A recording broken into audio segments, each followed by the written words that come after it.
You see how it like goes right. backwards? Oh, I'm going backwards. You gotta go, yeah, like that way. 20. Up to 20. 18, 19, 18, Oh. 19, Oh, 20. yeah. Ready?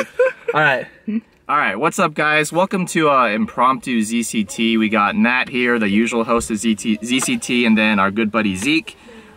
These guys are both Toyota AE86 owners, or I guess if you're really particular about it, Matt's is like an AE88 or something. I don't know, but we got the 86S expert himself with us here. So we're gonna just spend like 15 minutes or so talking about the 86 platform. It's kind of rare that it's rare for you to even see one on the street, much less have two guys who have super clean examples. So let's get kind of their thoughts on the 86 chassis. So the way I kind of envision this is like, Matt, like the 86 is like your kind of garage queen type of car. You don't drive it every day. You don't track it a whole lot. You tracked a couple times in the past, but you're like a fan of kind of its legendary status. Right, in terms of JDM car culture. Whereas Zeke, you are like, you know, super deep into the community. You've got your own shop now. You've got customers. You've modded your car to be a track car. So it's kind of two different takes on the same car. Also, by the way, I'm holding this stuffed Squirtle because Matt's car is nicknamed Squirtle. So that being said, Matt, I guess tell us your background with the car. Why did you buy it and what does it mean to you?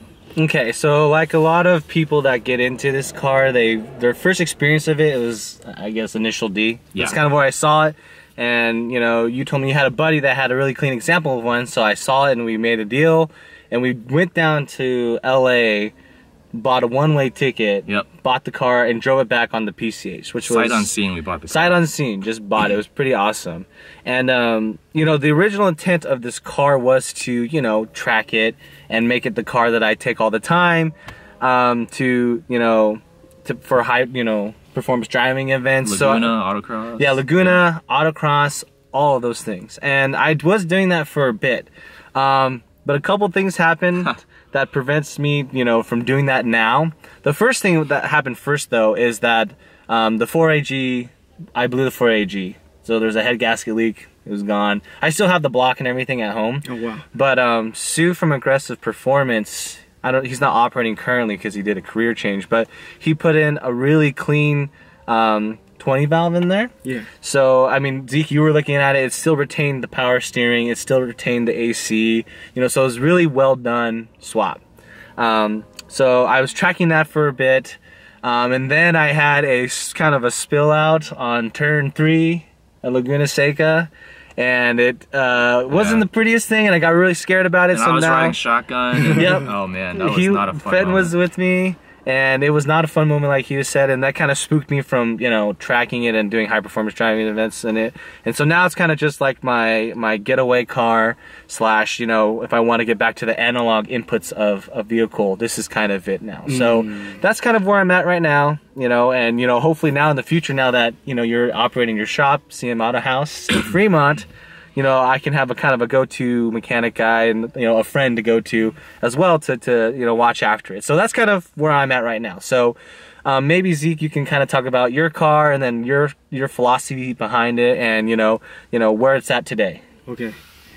Did you want me to start like how I got into it, or? I'd love to know when you got your first 86. Oh, this example, yeah. When did you first get this one? Okay, so I've only had one, and this is the one. Okay. I got this 6 years ago, almost exactly. Yeah. Let's see, you want to know how, like, why I'm into these cars? Why did you buy it? Yeah. Like, why did I buy it? Why and where? Yeah, Okay. the purchase story. So like a lot of people, because I was like so into Initial D, like Sure. like my introduction to the public library was getting the Initial D manga, and okay. So this car I'm actually the second owner of. Oh wow. It's I bought it. He used to live like right next to San Jose State. Whoa. And I still have like the original brochure and like the window sticker for this car. So he bought it at a Toyota dealer when it was new? Yeah, so it's funny, the Toyota, so this was his high school graduation present in 1985. What? Yeah. Wow, that's pretty unfair. That's a pretty cool pretty cool gift. Yeah. But yeah. So Almaden, the dealer used to be called Almaden Toyota, now it's called Capital Toyota, so it's like right. So I bought the dealership it was sold at is actually right next to my house. So Yeah. yeah, it's funny. So Initial D. Yeah. Yeah, join the club. Everyone got into these because of Initial D. Pretty much, yeah. It's funny, talking to a lot of owners, actually there's people who like have been into like rally car and that's how they got into these. Or also like option videos, like they've never seen Initial D.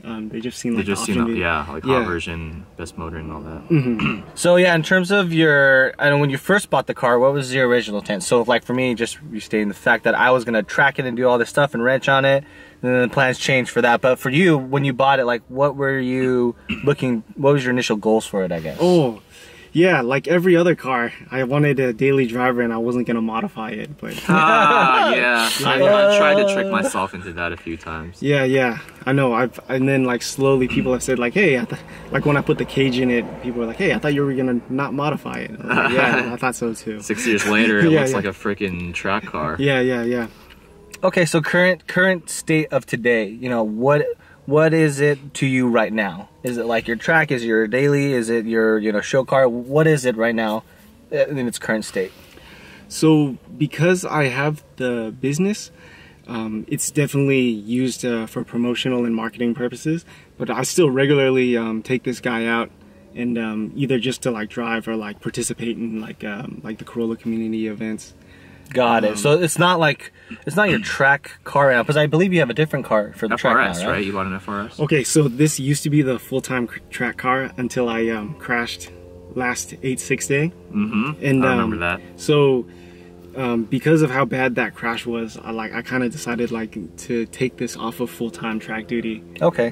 Just how bad it like hurt my heart. PTSD and is my real, wallet. yeah, I think pretty much. We can all attest to that. Yeah, for sure. But, yeah, I bought a FRS the end of last year, and I'm actually competing in 8/6 Drive Challenge for this year. Nice. So cool. yeah, the FRS is the full-time track car now. So yeah, and as I think you and I can both agree to this, as time goes on, you know, these cars become more and more rare and more sought after, and it's just like, you know, now I don't know, there's a lot of people who still, you know, do high performance driving events, but I think a lot of us are all in preservation mode. I don't know. Yeah. So it sounds like you're in preservation mode. You know, you'll drive it, but you're not going to go crazy anymore. Yeah. You know, and I'm kind of was in the same boat. But for those of you who do high performance driving events with it, you know, props to you.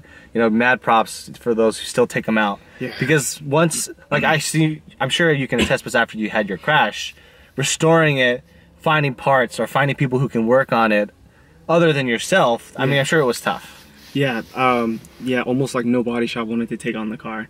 Yeah. Wow. Oh, you tried and a bunch of turned you down? Yeah, I tried and they just said like, yeah, we don't want to take it. Oh. Or like I had another body shop, it sat there for a month and they didn't do work on it. So I see. Yeah. So finding body or mechanical work in general for these cars is like exceedingly difficult and will get more difficult as time goes on. Why is it difficult, but other than finding parts? Is it difficult to repair bent panels and such? I think the nature of modern body shops, they'd rather work on modern stuff and do insurance work. Oh. Because this kind of classic stuff, like there's no real book time, you know. You don't know what surprises are under there. Mm-hmm. That's true. Yeah. That's true. I've had some other shops tell me like, hey, we don't have the, you know, like the spec sheets because I bent the frame in this car too, so. Oh, okay. Yeah. Got it. So it's just like the fact that it's not in the realm of the newer cars. Everyone has like reference materials or, you know, things that they can rely on to help faithfully to store cars. But when it comes to these older cars, it's like they're kind of just going on their gut. Yeah. And it's you know, it's riskier for them to take that on. And if they mess up one part, it's like, oh, well, where am I going to find a replacement? You know? That's another thing is like people, even shops that are in the know that how difficult it is to source parts for these cars. Yeah. Like how expensive all the trim is, and it's probably like Japan only now. Yeah. So it's like, it's a cascade effect where like, okay, you take it in for initial, you know, problem. Say I'm coming, you know, into a shop and then they discover something else. Mm-hmm. They don't feel comfortable, you know, not disclose. They'll tell me, you know, maybe there's something wrong, but then, you know, they're gonna be like, well, we can't fix that because that wasn't the initial ask, you know, kind of thing. Yeah, so I can't get parts for it. Yeah, exactly. So what are they gonna do as a shop? That's tough for them. It's not worth it for them. Yeah. Right. So that's a very interesting perspective. More, I guess, more or less, shout out to you then for, you know, I guess you're kind of, I view you now as kind of the guy for working on these, because you know your ways around the, you know, the 4A GE and the AE86 and everything else. So, you know, props to you for, you know, being that person that will, you know, be that shop to help. You know, not to say, you know, like you'll be able to do everything like completely, but hey, at least you're a person that, a friendly, you know, community face, and then also someone who will do work on these cars, which is awesome. Yeah. So that being said, like, plug your shop real quick. Like, tell people how to reach you. Okay. So CM AutohausZ in Fremont, California. We also have the AutohausZ podcast. And that's spelled AUTOHAUS. Yeah, it's spelled the German way. The German way. Yeah. for a Toyota. Yeah, and yeah, you can reach me on Facebook if you search AutohausZ, and then I'm also on Instagram as AutohausZ_Z. Yeah, so Awesome. we'll put that information wherever, we'll float it up or whatever. Okay. So, yeah, it's great. Perfect. So with that being said, let's drive your 86. I'm super excited because the only 86 I've ever driven was Matt's car. Oh, wow. Right. When it was bone dry stock, like when it was like original for like a AGE, like 80 wheel horsepower probably, on stock wheels, stock brakes, stock tires, everything was stock. Drove it on the PCH from LA all the way back up to San Jose. It was pretty fun, kind of slow, whatever. No cruise control. No cruise control. So our feet were like really tired from down the Had throttle. that big old boat steering wheel. Yeah, I still have the OG steering wheel at home too, and you know, it was, I mean, now that I drive it though, compared to like a modern day car like the Fiesta, there's nothing quite like going back to an analog input. You know, like the steering, you know, the cable wires for, you know, the acceleration and the throttle, and it just feels so much better, and it feels so much like, I don't know, like you're actually driving. It's like that nostalgia. Yeah, and it's great. So, yeah. But okay, yeah, this guy's gonna hop in and you know, drive your 886. So let's see what's what. Yeah. All right, thanks guys for tuning in. See you next time. All right.